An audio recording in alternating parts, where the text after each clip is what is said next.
Scaramouche, the duel of death. In the years following the tumult of the French Revolution, André Louis Moreau had finally found a semblance of peace.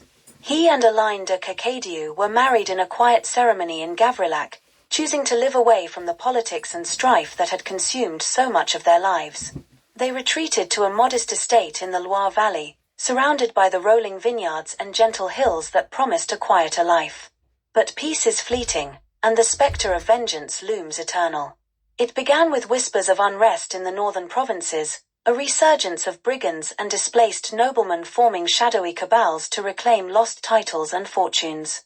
André Louis, content in his role as a husband and farmer, paid little heed to the news. However, one fateful night, while André Louis was away in Nantes on business, tragedy struck. Aline was found lifeless in their home, her body bearing marks of a violent struggle. A blood-stained note pinned to her gown read only one name, Moreau. Devastated and enraged, André Louis vowed to uncover those responsible and make them pay. The local gendarmerie, reluctant to involve themselves in what they deemed a personal vendetta, offered little support. Left with no choice, André Louis donned once again the mantle of Scaramouche, not the actor, but the avenger.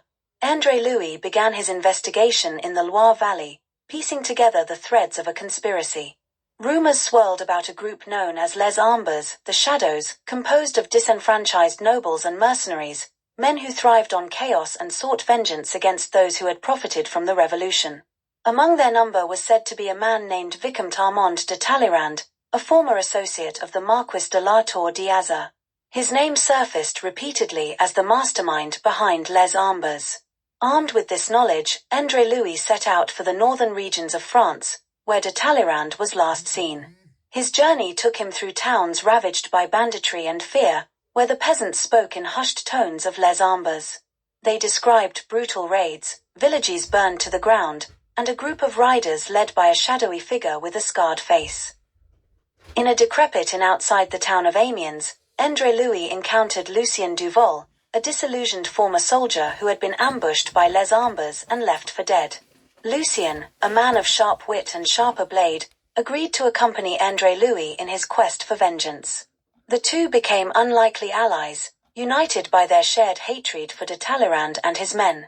Through Lucien's contacts, André Louis learned that Les Ambers were hiding in the forests near Boulogne-sur-Mer. Their stronghold, an abandoned chateau, was heavily fortified. To confront them directly would be suicide. Instead, André Louis devised a plan to infiltrate their ranks. Disguised as a wandering mercenary, André Louis presented himself at the gates of the chateau, claiming to seek employment. His reputation as a skilled swordsman, though not widely known in the north, preceded him. After a tense exchange with the gatekeeper, he was brought before de Talleyrand himself. The Vicomte, a man with cold blue eyes and a face marred by scars, regarded André Louis with suspicion but ultimately accepted him into the fold.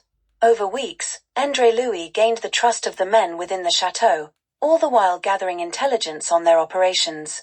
He learned that de Talleyrand had orchestrated Aline's murder not out of personal animosity but as a warning to André Louis, a message to stay away from Les Ambers. The knowledge only deepened his resolve to see the Vicomte destroyed. One evening, as the men drank and celebrated a successful raid, André Louis challenged de Talleyrand to a duel, masking his true intentions behind bravado and a desire to prove his worth. The duel, set for the following morning, was to be a spectacle, with the men of Les Ambers gathered to witness. At dawn, André Louis and de Talleyrand faced each other in the chateau's courtyard. The Vicomte, a formidable swordsman in his own right, underestimated André Louis's skill. The duel was fierce, blades clashing in a deadly dance of precision and ferocity. Finally, with a calculated feint and a lightning-quick riposte, André Louis disarmed de Talleyrand and held his blade at the man's throat. "Mercy," the Vicomte sneered, blood trickling from his lip. "Justice," André Louis replied coldly, before driving his blade home. With de Talleyrand dead, chaos erupted within the ranks of Les Ambers. Some men fled, while others turned on each other in a bid for leadership. André Louis and Lucien seized the opportunity to set fire to the chateau, ensuring that Les Ambers would never rise again. As the flames consumed the stronghold, André Louis felt a grim satisfaction. The men who had taken a line from him were no more. Though his vengeance was complete, André Louis felt no triumph. The loss of a line left a void that could never be filled. Lucien, recognizing the weight of his comrade's grief, urged him to return to Gavrillac and rebuild his life. But André Louis could not go back. The man he had been, the lawyer, the actor, the swordsman, was gone. In his place was a man with nothing left to lose, a man whose life had been shaped by violence and loss. He chose instead to wander, offering his sword to those who could not fight for themselves, seeking redemption in the only way he knew how. As he rode away from the ashes of the chateau, André Louis carried with him the memory of a line and the knowledge that, though his vengeance was complete, his journey was far from over. Epilogue. Years later, in a quiet village near the Belgian border, tales began to circulate of a man known only as the Shadow. A swordsman of unparalleled skill, he appeared whenever injustice reared its head, striking down tyrants and brigands alike.